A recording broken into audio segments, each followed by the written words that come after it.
Hello mga guys, ipakita ko lang sa inyo kung gaano ka epektibo ang guyabano nga dahon, yung pinakuluan po. Ngayon kasi parang mataas na naman ang sugar ko, magte-test na naman po ako. So reviews ito para sa guyabano leaves. Okay,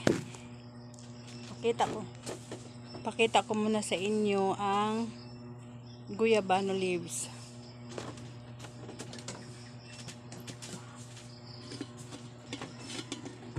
Oh, daling! Ito po siya. Yan. Pinakuluan ko na po yan. Marami po. Pinakuluan ko na po yan. Nilagay ko sa thermos.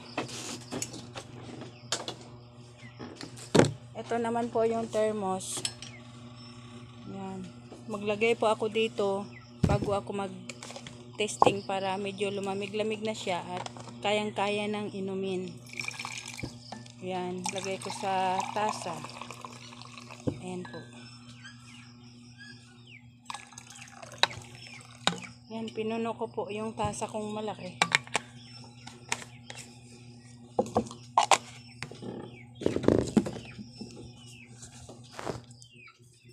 Ayan po, kung nakikita nyo po, ayan, kulay kape siya. Pero hindi po ako nagkakape. Ayan po. Okay, so testingin ko muna ang aking blood sugar bago po ako iinom nung Sabana Guyabano water. Okay, ito po yung aking sugar kit, blood testing.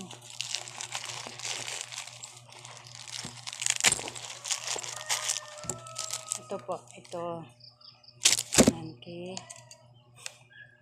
Meron, nilagyan ko na po siya ng lancet. Ayan po.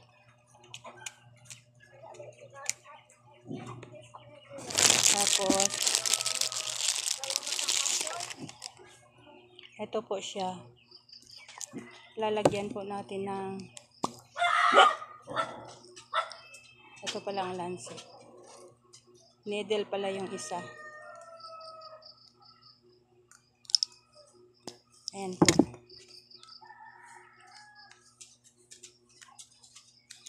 Ay!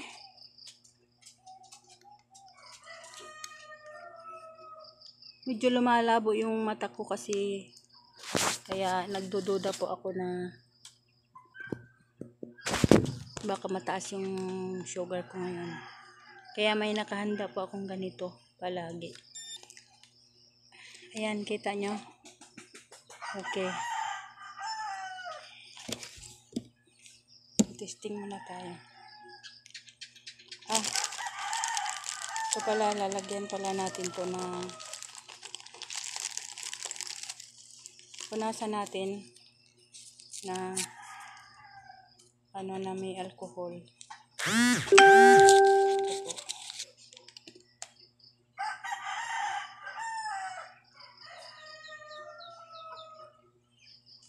Yan po. Tapos na po natin.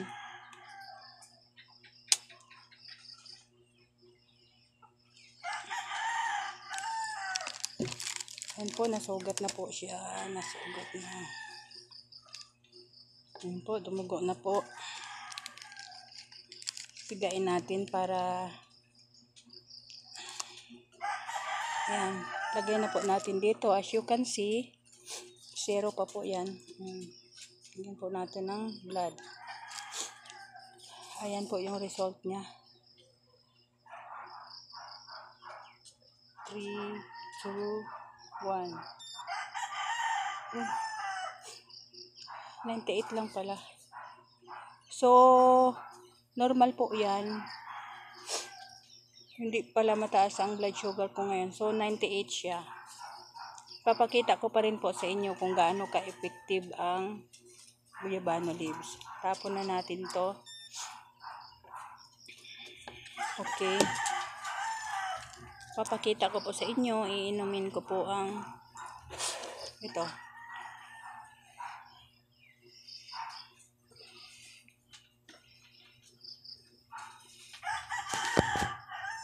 Yan siya, oh.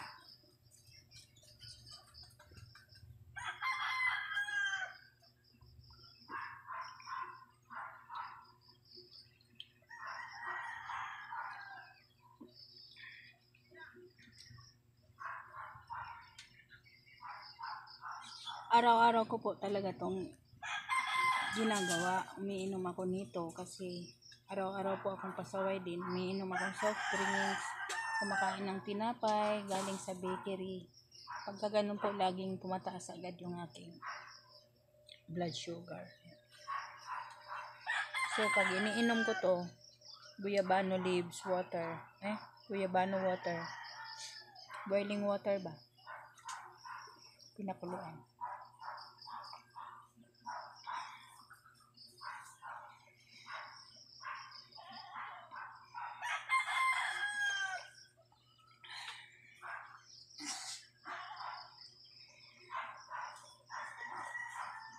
Ayan po. Nainom ko na po. Ang init. Ayan po, after 30 minutes, check po natin ulit yung blood sugar ko. Okay po. Pause ko po muna. Pause ko po muna itong video para hindi po ganong mahaba.